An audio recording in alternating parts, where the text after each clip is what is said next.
Hello everyone and welcome to the program. I'm Sheung Okinbaloe. The outcome of the Rivers rural election is nothing that excites most Nigerians, considering the violence unleashed and the deaths recorded.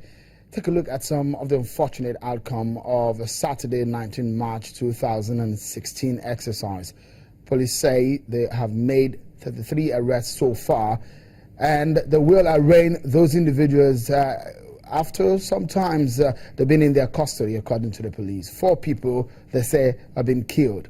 Well, the unfortunate incident of a young Nigerian graduate doing a compulsory service with the NYSC who served as an ad hoc official in Rivers rural election that lost his life make the matter rather despicable. Sadly, an election observatory is said to be missing up until this time before we entered into the studio. In fact, some people refer to the situation in the Rivers rural elections as a war. Disappointing, isn't it? When elections, which are supposed to be the festival of our democracy, turns into a bloody contest where the gladiators win only based on how much lives are laid, senseless killings by people who are desperate and hungry for power. The President Muhammadu Buhari during the week spoke about the electoral process in Nigeria since he got into office. For him, he scored himself low and takes the responsibility for the past conducts. The law enforcement agencies give them the confidence that nobody will come out who has money to hire thugs, unemployed, give them drugs and weapons to come and harass them and stop them from exercising their fundamental rights.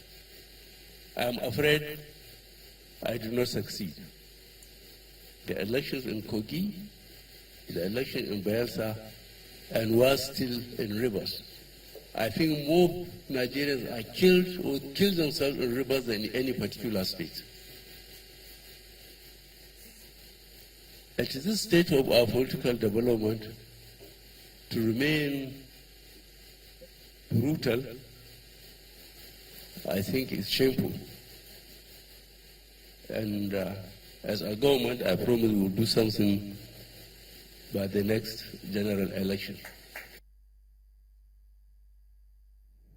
That's the President Muhammadu Buhari during the APC NEC meeting, talking about the outcome of the Rivers rerun elections. There you go. There you can see 33 arrests made, 4 people killed, 1 NYSC core member dead, 1 election observer said to be missing, 10 results declared so far.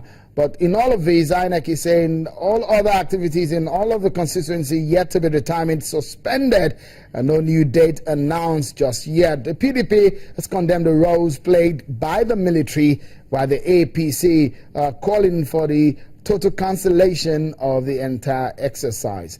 Meanwhile, the Independent National Electoral Commission, INEC, has come out with a stand on the Rivers rerun election. The umpire says it will conduct fresh elections only on a date to be decided in all local government area constituencies, registration areas, and polling units where the exercise was disrupted before voting was concluded on Saturday, March 19th. The commission, however, insists it will not return to Rivers State until a conducive atmosphere for the conduct of fresh elections is guaranteed. According to INEC, it says even where dates have been fixed and published, the commission will not hesitate to again suspend the exercise where there is a clear danger or credible threat of a breakdown of law and order.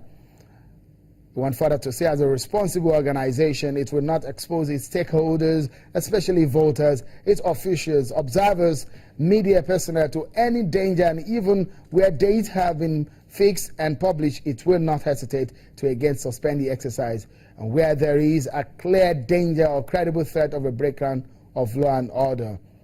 Very instructive, that stand of the umpire on the matter, isn't it?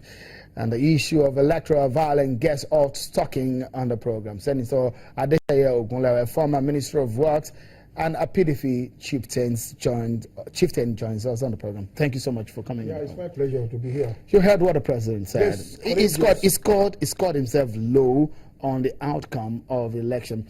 We have seen election under former President Goodluck Jonathan in 2011 and 2015, which a lot of people have said there were elections that are better than the ones we had in 2007, 2003, and 1998 elections. What has gone wrong? Well, one must first of all admire the statesmanship of Mr. President for, agreeing that those elections were not conducted properly. But we must refer back to Mr. Justice Iwe's report, which was not completely, implemented. Mr. President, just go back to that report. Two issues basically. That is, every Nigerian must have a national ID card with a DNA. So we are recognizable. Nigerians are not recognizable in anywhere they go now. There's really no data bank. No data bank for anybody that is going to vote. It's convoluted because we have FRSC, the police. Yes. Everybody seems to have data banks, yes. and we really don't have one. In Iwe's report, it was stated clearly that every Nigerian must first go through national registration with DNA, so that whenever you commit any offense, you can be picked up. When you are going to vote, they know who is coming to vote. But interestingly, I mean, the Justice Iwe's report has been around for a long time, even before the just about after the 2011 election, I guess. And one would be wondering, there's a lot of hiccups, a lot of glitches that the card reader, which is similar to some of the recommendations we saw in Justice Iwe's report, had a lot of issues in court. But now the issue was simple. The card reader was never recognized either in the Electoral Act or in the Constitution, which is going to be perfected now. But even in Iwe's report, it was stated that there must be a commission responsible for taking care of electoral violence. You take them to court. The commission was to be responsible, but it never materialized. So that is another area we must address. So are you saying that there are really no ways of punishing electoral offenders? Because there is no commission to do so. There is no institution to do so. It was recommended in that report. Now, the police will take you, it is the normal criminal offense that it will take you for. And it's so difficult to prove. But the Election Violence Commission will take care of all these things. Particularly now, where we have two very, very, high-level political parties. Two. Before, it was PDP and the others. In areas where AMPP, CPC was predominant, they know AMPP will win. PDP assume we're going to win. But it's no longer there.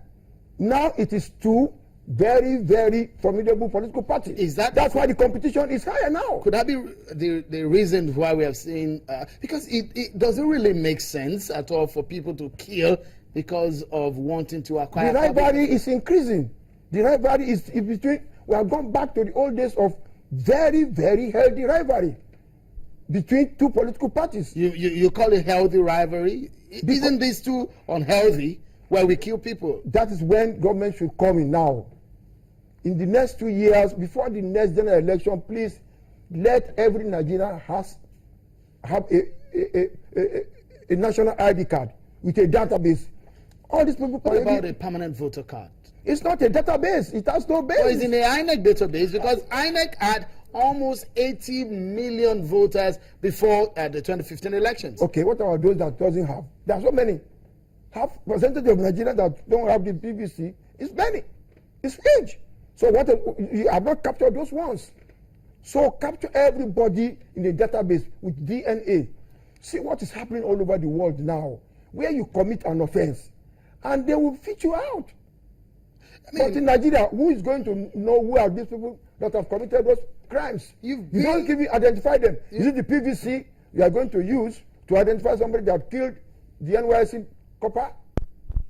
But you must be able to be identified. When you see somebody, even the face will be reflected somewhere. And when you punch his face, you see the name, you see the type of person he is.